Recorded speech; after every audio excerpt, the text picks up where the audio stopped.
తక్కటిల్లిపోతున్న పిల్లవాడిని తల్లి దగ్గర తీర్చుకోగానే వాడికి ఇంకా ఆహారం ఇవ్వకుండానే ఏడుపు మానేస్తాడే. అదనమాట చంద్రాం. లక్ష్మీతంత్రం చెప్తుంది, ఉద్గత ప్రథమ యో అంశు క్షీరసాగరమంథనే చంద్రాక్ష సమదీయో అంశు ఉద్గంచచ్చా పురస్సర. క్షీరసాగర మథన వేళ చంద్రుడికి ఆవిర్భవించబోతున్నాడు. ఇంకా చంద్రుడు పూర్తిగా రాలే. చంద్రుడు వచ్చే ముందు చిన్న చిన్న కిరణాలు వచ్చాయిట. చిన్న చిన్న కిరణాలు పొట్టి పొట్టిగా ఉన్నాయని కాదు, ఒక మందమందముగా ఆనందం కలిగిస్తూ కిరణాలు బయటకు వచ్చాయిట. ఆ ప్రథమ అంశువులన్నీ కూడా నా అంశ. చంద్రాక్ష, ఎప్పుడైతే పూర్తిగా కిరణాలు వచ్చే చంద్రుడు కనిపించాడు, అది నా అంశ. సమదీయో అంశు ఉద్గంచచ్చా పురస్సర, దాంతోటే చంద్రుడు బయటకు వచ్చాడు. కాబట్టే ఋషులు నా పేరు చంద్ర అని పేరు పెట్టారు. మత్ప్రభావజ్ఞామాం తు చంద్రాం ప్రచక్షతే ఋషయ. నా ప్రభావము నా గొప్పతనము తెలుసున్న ఋషులు చంద్రుడు చంద్ర అని పేరు పెట్టారు నాకు. నా తోబుట్టు గనక చంద్రుడు అన్నారు. అలాంటి పేరుట. చంద్ర అంటే అమ్మవారే చెప్తుంది ఒక తోట, యహ స చంద్ర మదం శూనాం కోటి కోటి అంశకోటిజ షడక్షరో హి అయం మంత్ర. 6 అక్షరాల మంత్రం ఇది. ఓం చంద్రాయే నమః అన్నది అంటే మనశ్శాంతి కలిగిస్తుంది, మనోవైకల్యాన్ని తొలగిస్తుంది అన్నారు. ఇదిట ఏమిటి? ఓం చంద్రాయై నమః అన్నది గనక చదివితే చంద్ర సహోదరి, చంద్రవదన, చంద్రిక, చంద్రభాగ ఇలాంటి పేర్లతోటి వ్యాస భగవానుడు ఒక రాసలీలా ఘట్టాన్ని వర్ణిస్తున్నాడు. అక్కడ వర్ణించేటప్పుడు అందమైన అమ్మాయి ముఖం అంటే చంద్రుడి ముఖాన్ని వర్ణించాలి. చంద్రుడిని వర్ణించాల్సి వచ్చింది. రమ ఆననాభం అన్నాడు. లక్ష్మీదేవి ముఖము వంటి ముఖము కలిగిన చంద్రుడు ఆవిర్భవించాడు అన్నాడు. అలాగే చంద్రాం ప్రభాసాం అంటే చక్కటి కాంతి కలిగినది. చంద్రుడికైనా కాంతి, అందరికీ కాంతి ఇస్తుంది, అందరికీ కీర్తినిస్తుంది. శ్రద్ధయా దేవో దేవత్వమశ్చుతే అంటారు. అమ్మవారి వల్లనే దేవతలకు అందరికీ అంత కాంతి వస్తుంది. ఇది ప్రభాస అంటే ప్రభ అంటే ఒక విశేషం చెప్తారు మనకి పెద్దలు. ప్రభ అంటే యస్ సచంద్ర మదంశూనాం కోటి కోటి అంశ కోటిజ. ఈ చంద్రుడు కూడా ఉన్నాడే, నా అంశలో కోటి కోటి కోటి తాలూకు ఒక అంశ చంద్రుడయ్యాడు. అలాంటి కాంతి ప్రభాస, అందరికీ కాంతి ఇస్తుంది. అక్కడ భగవంతుడిని వర్ణన చేస్తూ నా తత్ర సూర్యో భాతి నేమా విద్యుత నా చంద్రమా అంటారు. అలాంటి కాంతి అంతా కూడా అమ్మవారి స్వరూపమే. ఇది ప్రభాస అంటే పంచాగ్ని విద్యని చెప్తారు. స్వర్గము, మేఘము, భూమి, పురుషుడు, స్త్రీ, సృష్టి, అగ్ని ఇలా కాంతిని ప్రసారం చేస్తుంది. కాబట్టే ఓం ప్రభాసాయై నమః అని అందరూ కూడా ప్రార్థన చేస్తారు అమ్మవారి వైభవాన్ని. కాబట్టి చంద్రస్వరూపము అమ్మవారే, ప్రభాస్వరూపము అమ్మవారే. ఇందాక చెప్పుకున్నాం పంచాగ్ని విద్య. అది ఎలా ఉంటుంది అంటే చెప్తారు, శ్రద్ధ సోమం ఆపో అన్నంచ వీర్యంచ హవిహి ఇతి క్రమాత్. యజ్ఞం చేసేటప్పుడు శ్రద్ధ, సోమము, ఆపస్సు, అన్నము, వీర్యమని ఇది పద్ధతి. భోగ్యశక్తి ప్రభాయేత అత్యంతి షట్సు వహ్నిషు. ఇలాగ ఇన్ని అగ్నుల లోపల తాను చేరి మనకి జీవరూపాన్ని కలిగిస్తుంది గనక అక్కడ అందరూ కూడా ప్రభాస మునిభి ప్రోచ్చే తంత్ర వేదాంత పారగై. ప్రభాస అని మునులంతా చెప్తారు. చాందోగ్యంలో చెప్పిన పంచాగ్ని విద్యకి ప్రతీకగా అమ్మవారు ఉంటారు. అందుకని యజ్ఞంలో హవిస్సు 6వది, ఇది ఆహుతి. అలాగే ఈ ప్రక్రియ అంతా కూడా చూపించేది అమ్మవారు గనక ప్రభాస, గొప్పదైన కాంతి కలిగినది. ఈ తేజస్సు అంతా కూడా మనకిస్తుంది అమ్మవారు. ఓం ప్రభాసాయై నమః అని చెప్పి ప్రకృష్యమాణ భాసోమే సర్వావస్థాసు సర్వదా ఏన ఇచ్చంతి తిరోధాతుం తస్మై భాసా తిరోహితం. అందరూ కూడా నన్ను కోరుకుంటారు, నా కాంతిని కోరుకుంటారు. ఏ కాంతి వలనైతే మిగిలిన కాంతులన్నీ వెలవెలబోతాయో అలాంటి కాంతి. ఎలాగా? యథాహి స్వశరీరఛాయ స్వపదానేవ లంఘ్యతే. చూడండి, నీడ ఉంటుంది. నీడ ఎక్కడైనా కానీ తన శరీరాన్ని దాటి వెళ్ళగలదా? నీడ నేను శిరస్సుని దాటిపోతాను అనగలదా? అలాగ జరగదు. సా పదాత్ అగ్రతో యాతి, పదముల కంటే ముందే ఉంటుంది శిరస్సు. అలాగే నేను కూడా కనిపించకపోయినా అంతటి కాంతిని ప్రసాదిస్తాను. నేను జ్ఞానానంద స్వరూపమైన కాంతి నాదే. కాబట్టి నా పేరు ప్రభాస. అదే వేదుల వారు ఒక పద్యంలో చెప్తారు. తన నాలుగు కనులు తనరు వేల్పు కూడా ఏ కటాక్షమును లేశమెప్పుడైనా కోరు. నీ కాస్త కటాక్షమైనా కోరతాడు ఆయన. 8 కన్నులననయు దైవము కూడా ఏ వీక్షణ కణంబు ఎప్పుడు కొలుచు. 8 కన్నుల మహానుభావుడు కూడా నీ కాంతిని, నీ కటాక్షాన్నే కోరుకుంటాడు. 12 కన్నుల పరగుదేవుడు కూడా ఏ దృష్టి కలన సమాశ్రయించునత సతము. 12 కన్నులు కలిగిన వాడు అంటే షణ్ముఖుడు అన్నమాట. ఆయన కూడా నిన్నే ప్రార్థిస్తాడమ్మా. ఏ అపాంగ మాత్రం ఎప్పుడు తలచు 1000 నేత్రములున్న వేల్పు స్వామియు కూడా అంటే ఇంద్రుడు కూడా నిన్నే కోరుకుంటాడు, నీ కాంతిని. అచల సంపద్విధాయి నిర్వ్యాజ దీనబంధువులైన నీ దయాపాంగ దృష్టి పుష్టిగాదే.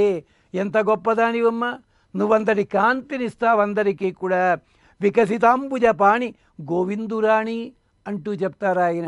ప్రభాస అంటే ఎప్పుడు కూడా అన్ని రకాల కాంతులని ప్రసాదించే మహాతల్లి ఆవిడ. చంద్రాం ప్రభాసాం యశసాం జ్వలంతీం. ప్రభాస అంటే ఇన్ని రకములైన కాంతి. ఈ కాంతులన్నీ కూడా అమ్మవారే మనకు అనుగ్రహిస్తుంది. యశసాం,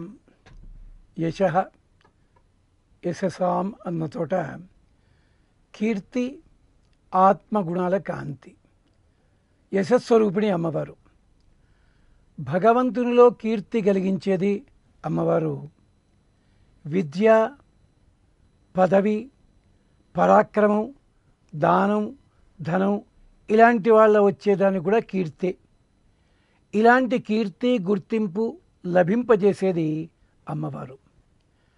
ఈ యశస అన్న చోట దేహకాంతితో పాటుగా ఆత్మగుణాల కాంతి కూడా అవసరమే. లోకంలో అందరూ కీర్తిని కోరుకుంటారు, కానీ కీర్తి రాదు. కీర్తి రావలసిన వాడికి రాదు, కీర్తికి తగని వాడికి కీర్తి రావచ్చు. దానికి ఏం చేయగలం అంది వేదం. ఎందుకంటే ఒకసారి దేవతలే కీర్తి కోసం యజ్ఞం ప్రారంభించారట. అందరూ దేవతలే, అందరూ గొప్పవాళ్ళే. యజుర్వేదంలో 2వ కాండలో గాథ ఇది. దేవా వై సత్రమావసత బుద్ధి పరిమితం యశస్కామా. వాళ్ళు అనుకుని యశస్సును కోరుకున్న వాళ్ళై యజ్ఞం ప్రారంభించారట, సత్రయాగం ప్రారంభించారు. తేషాగుం సోమాగుం రాజానం యశార్జత్. వాళ్ళలో ఒక్క సోముడికి మాత్రం కీర్తి లభించిందట. సహగిరిం ఉదయిత్, అతను కాస్త ఓ ఎత్తుగా ఎదిగాడు. తం అగ్నిం తనూరైత్, అతని ద్వారా అగ్నికి వచ్చింది పేరు. అందుకని అగ్ని సోములకి మాత్రం కీర్తి వచ్చింది. కాబట్టి యజ్ఞం చేద్దామంటే వీళ్ళిద్దరు అవసరం మనకి. అలాగట అంటే అలాంటి అగ్ని సోముల కీర్తి మనకి లభింపజేస్తుంది. అమ్మవారే స్వతసిద్ధముగా కీర్తి కలిగినది.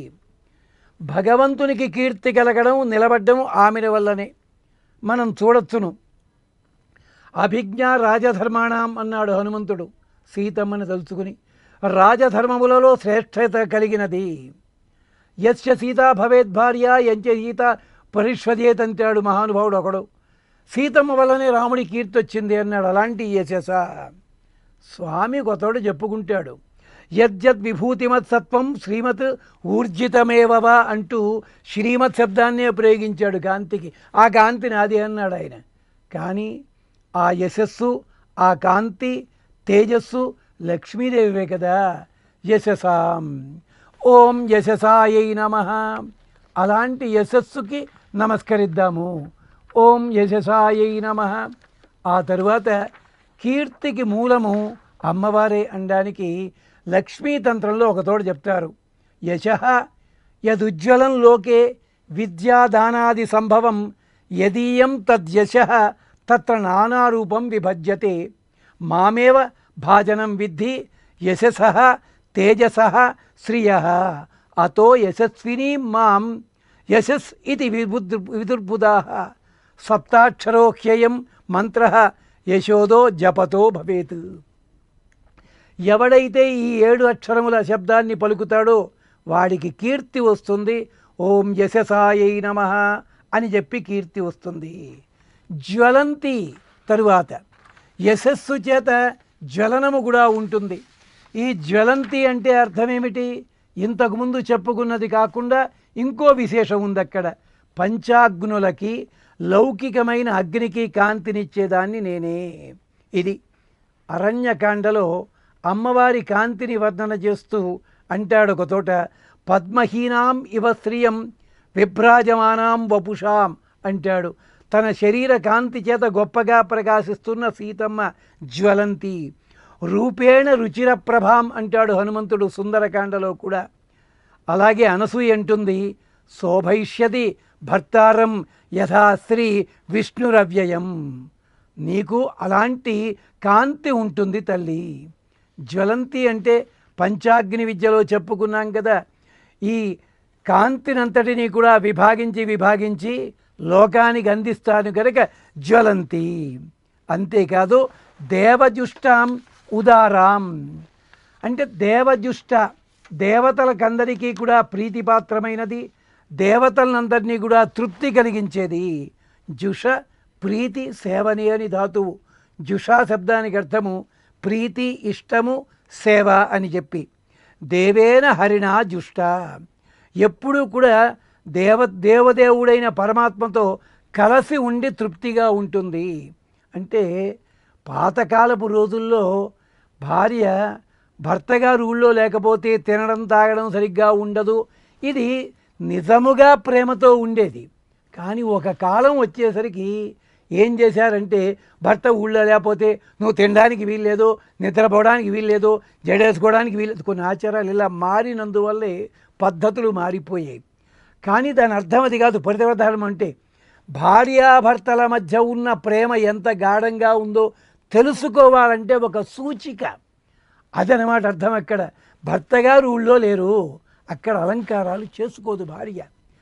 అది మనకు పాతకాలంలో ఆడవాళ్ళు వేసుకునే అలంకారాలని బట్టి, ఆడవాళ్ళు జడ వేసుకునే విధానాన్ని బట్టి, ఆడవాళ్ళు కట్టుకునే వస్త్రాల రంగులని బట్టి కూడా భర్త ఊళ్ళో ఉన్నాడా లేదా గుర్తుపట్టేవారు.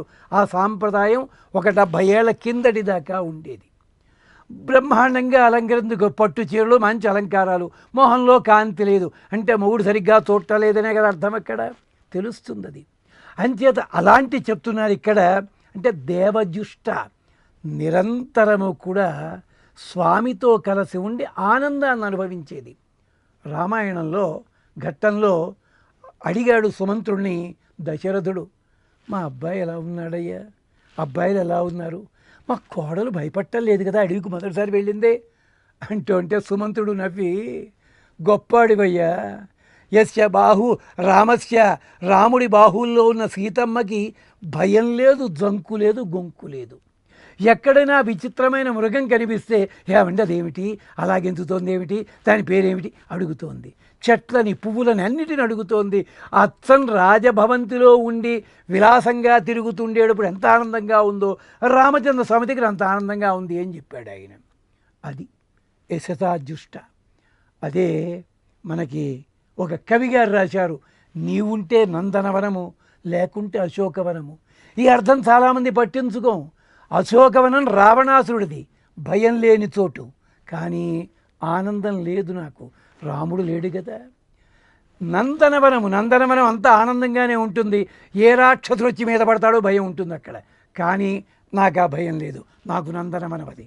నువ్వు అడవిలో ఉంటే నందనవనం, నువ్వు లేకపోతే రాజభవనం కూడా వనమే పొమ్మంది సీతమ్మ.